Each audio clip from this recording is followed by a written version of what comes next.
பொன்னாங்கண்ணி கீரையை நல்லா க்ளீன் பண்ணி 2 to 3 times நல்லா வாஷ் பண்ணி நல்லா கட் பண்ணி வச்சுருக்கேன். இப்போ இது செய்யறது என்ன தேவையான பொருட்கள் நம்ம பார்க்கலாம். 2 சிகப்பு மிளகாய், வெங்காயம், பூண்டு 6 to 7, கடுகு, தேங்காய் துருவனது, எண்ணெய், உப்பு. இப்போ வாங்க இதை நம்ம எப்படி செய்யறதுன்னு பார்க்கலாம். இப்போது நம்ம பாத்திரம் வச்சுருக்கோம். இப்போ எண்ணெய் ஊற்றலாம்.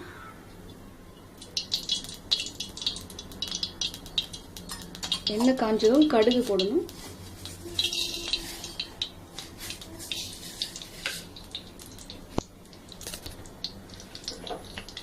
கடுகு நல்லா பொரிஞ்சதும்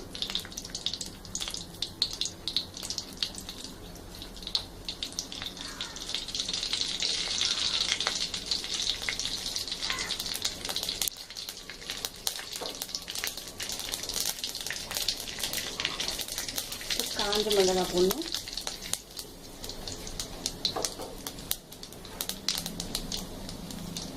பூண்டு போடணும்.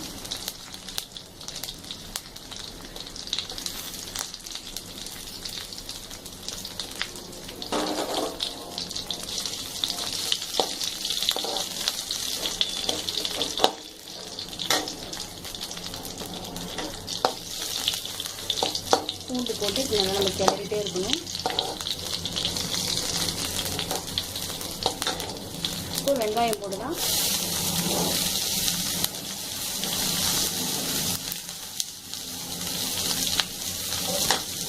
இப்போ நம்ம கீரையை போடலாம்.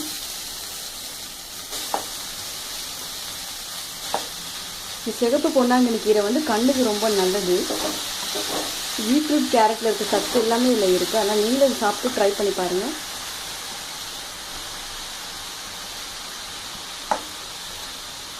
பத்து நிமிஷம் நல்லா வதக்கிட்டே இருங்க. அதுக்கப்புறம் தேங்காய் போட்டு நீங்கள் இறக்கிடலாம். அவ்வளோதாங்க, இந்த கீரை ரெடி ஆகிடுச்சு. பொன்னாங்கண்ணி கீரையை வந்து நம்ம கடைசியாக தேங்காய் போட்டுட்டு நம்ம கொஞ்சம் ஒரு 2 minutes வச்சு நம்ம எடுத்துகிட்டு இப்போ ரெடி வந்துட்டோம். இது நீங்கள் வாரம் வாரம் செஞ்சு சாப்பிட்டிங்கன்னா உங்கள் கண்ணுக்கு ரொம்ப நல்லது. கண்ணில் இருக்கிற வீக்கம், கண் எரிச்சல், கண் சம்ம பிரச்சனை எல்லாமே சரியாகும். இதை வந்து நீங்கள் சூப்பாகவும் சாப்பிட்லாம், இல்லை நீங்கள் வார வாரம் பொரியலாகவும் சாப்பிட்லாம். நம்ம போனை வரும்போது ஸ்ட்ராங்காகும், நம்ம ஹெல்த் நல்லா வச்சுக்கும், நம்ம சுறுசுறுப்பாக இருப்போம். ப்ளஸ் சில மூல நோய்கள் அது மாதிரிலாம் வந்து சரி பண்ணும் உங்களுக்கு.